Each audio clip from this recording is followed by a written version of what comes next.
Hey folks, I'm HPCrazy drpink, and before we get started, make sure you're subscribed to my channel and hit the notification button to get informed when a live stream takes place or premiere starts or new uploads are done. Today I'm going to talk about a slow blues by Mick Taylor. Jim sent me a request on that, and I liked the blues and somehow it made sense to this channel. So this is how the thing sounds, and Mick Taylor is I didn't know that, ex-Rolling Stone guitar player. This is how this thing sounds.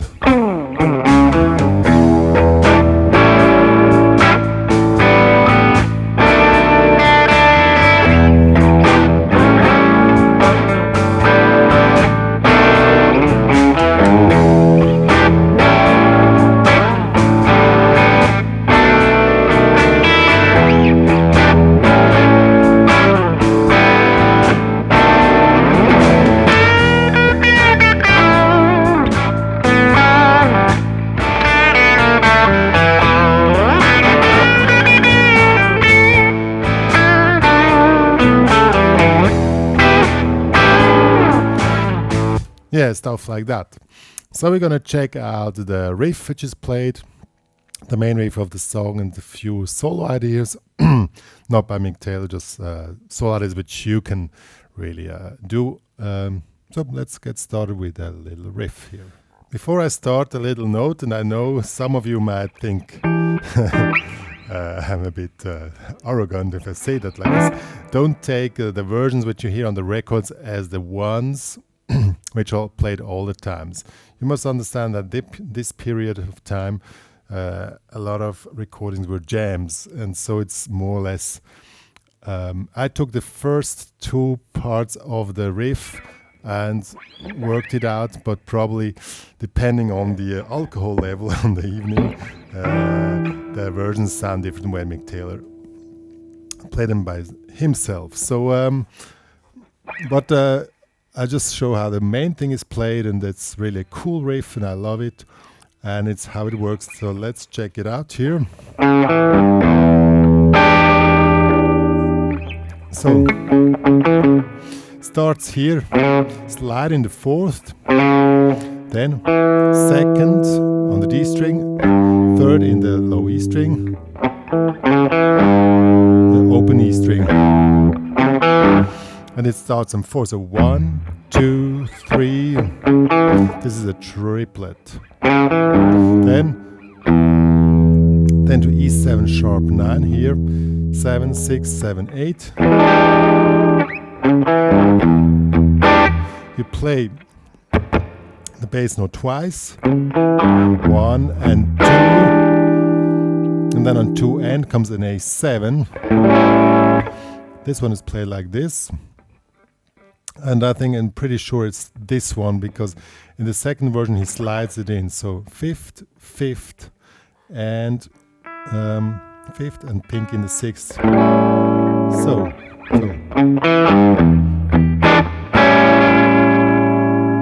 And you also can make vibrato with this chord here.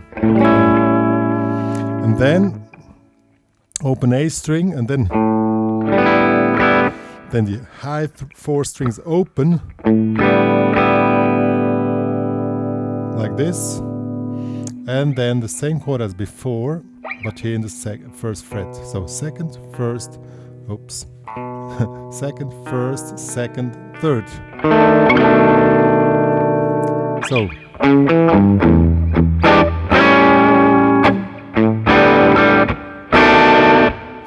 yeah, that's how it's played. Now let's talk about the rhythm. As I said, it starts on 4 with a triplet. So 1, 2, 3. A triplet is 3 notes per beat. So 1, 2, 3, 1, 2, 3, 1, 2, 3. So 1, 2, 3, 1, 2, 3. That's a triplet. So 1 and 2 and 3, 4. On 4 you play the A7 again. So 1, 2, 3, 4, 1 and 2 and 3, 4 and 4 and the open A string. Then these open 4 strings, 1 and 2 and 3, and this one comes on 2 and 1.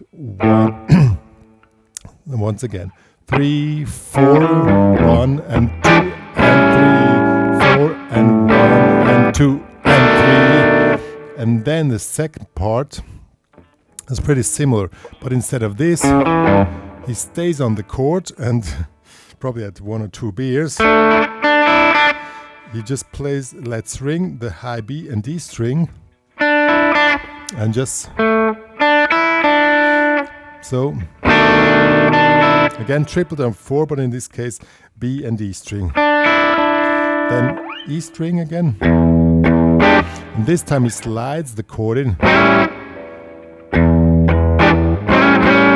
like this. You just slide it in, tack tack, from 4th to the 5th. So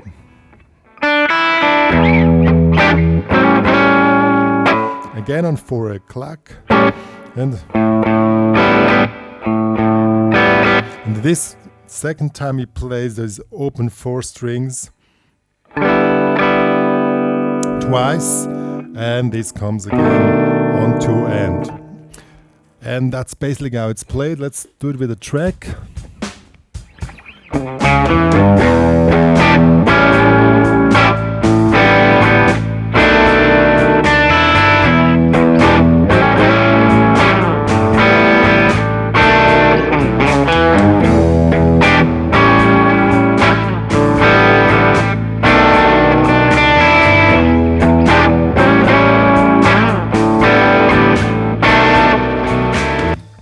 Yeah, that's how the first 2 versions of the recording which I listened to are played. But as I said in the beginning, blues is often kind of a jam, so it's more or less the guiding line how this whole thing is played. And, and this is a little joke, depending on how much beer you had, sometimes it turns out different.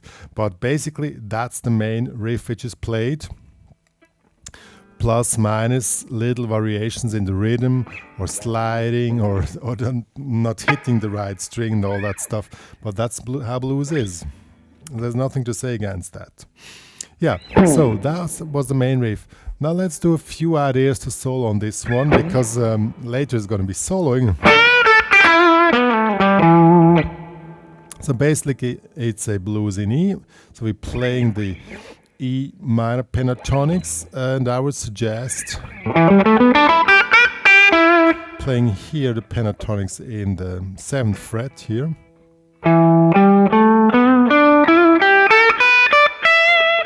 I'll change the sound. I want to have a more distorted sound here, but you can select any sound you like, but I like a little distortion.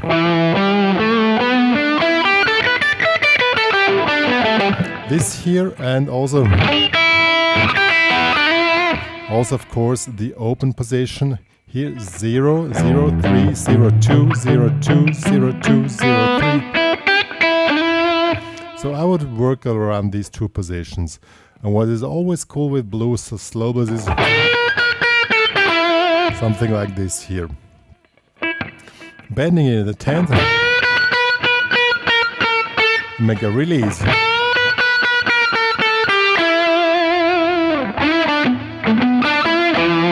So let's see how that works out.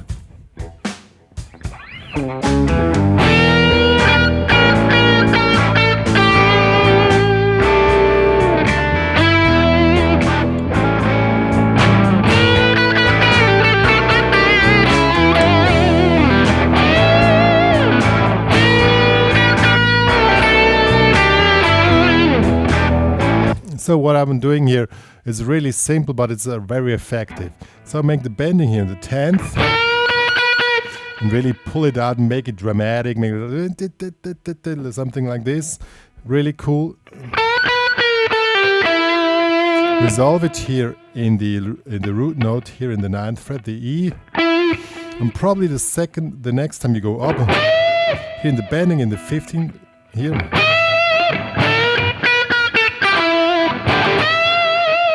Or very commonly you make a rake here in the low position, 3rd fret, and pull off. Rake is you go over the strings and you attack only the one which you press. See? then just play down the pentatonic. So we have opening bending, go in high position, opening bending, go in low position. Let's see how that works. It's really cool.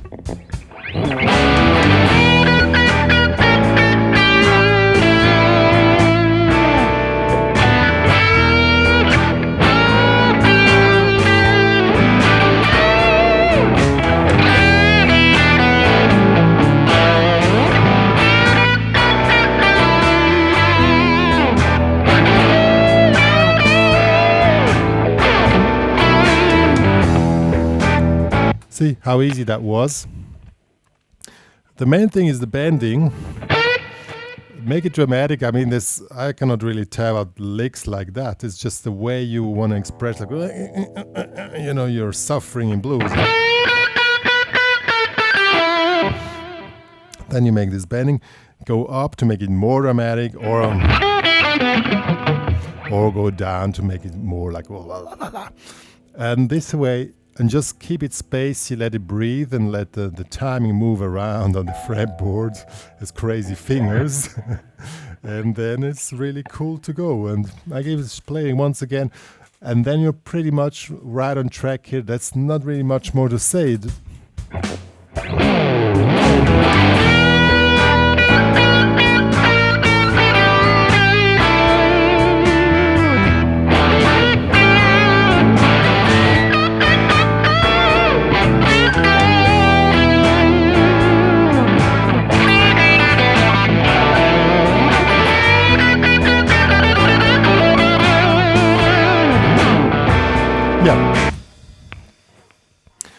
That's the way it's done. And there's one little trick, I call this dräck, and probably this Swiss rock musician which created this expression dräck, Chris von Rohr from Crocus, probably is watching, who knows, and means you need what I often do to make it more dirt in more, dräck means more dirt, the Swiss German, dräck. How we do dräck? Like you just pop in just in the open string and then go in the bending. If you hear it like this, sounds like, oh my god, this sounds wrong. But if you hear it in the sound, it gives the punch which we want.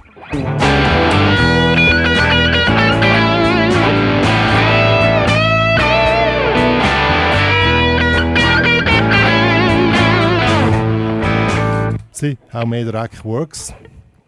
Just hang in there, tack. If you have more distortion, let's give a really high gain distortion, it's even cooler and gives more punch with the same system.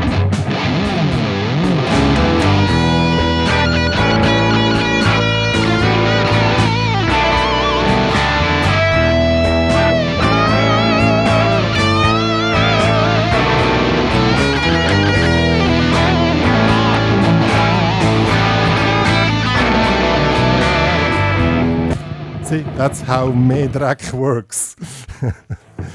Just hang in there and then just jump direct into the bendings and make them extreme. And then add something which is in your playing range.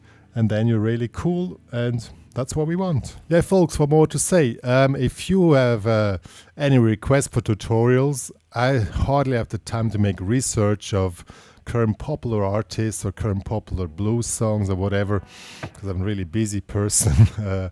Send me a request, and if I like it and if I see its community is interested in it, just let me know, and I can do it. It's not really a problem for me to work something out.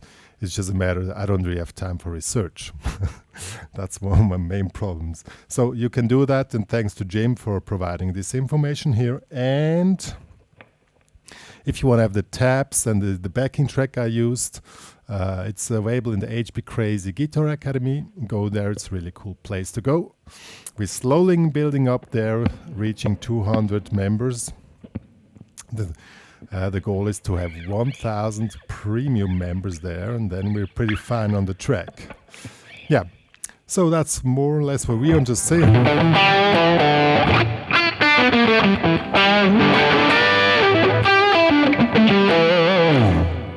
Follow me on Spotify, follow me on Instagram, follow me on Google, on Facebook. Follow me everywhere, HPCrazy. Being Dr. Pink or signing off.